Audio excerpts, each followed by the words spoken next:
Those tariffs have only been in effect for a matter of hours, but state leaders are already weighing in on their potential impacts.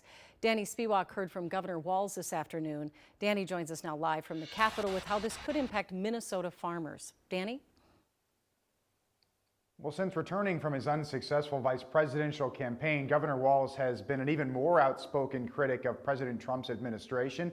And today he traveled to a family farm south of the state capitol down in Cannon Falls to highlight this issue of tariffs and blast the Trump administration's approach. Some snow would not hurt right now. We get some moisture.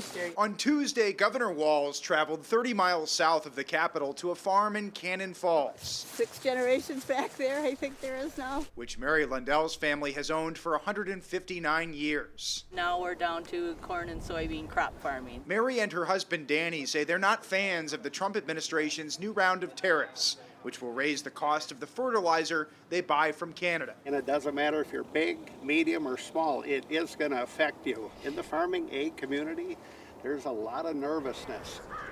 Walz used the Lundell farm as the backdrop for a news conference denouncing the trade war that could impact billions in trade with Canada, Mexico, and China. And this just makes no sense. The American Farm Bureau Federation has also called on the Trump administration to end the trade war quickly, saying these tariffs and retaliation on U.S. exports will take a toll on rural America. The ag community is the soul and the heart of the economic growth in these rural communities. I would just say this. President Trump has campaigned for tariffs to boost U.S. production of certain goods and as a negotiating tool to force other countries to stop the flow of fentanyl. Canada recently spent $1 billion on a border plan, but the Trump administration says that's not good enough. Look, the president's going to have conversations with the Canadians. We need to see real engagement on the fentanyl issue, on the drug issue. That is fundamentally the underlying element of these tariffs. This week, Trump posted that farmers should prepare to make more products to be sold inside the U.S., with more tariffs expected next month. It's not realistic. We're a global economy. I mean,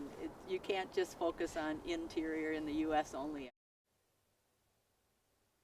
Now, with this uncertainty around tariffs, Governor Walz said today that he's calling on the legislature to pass a budget on time to at least provide some certainty at the state level.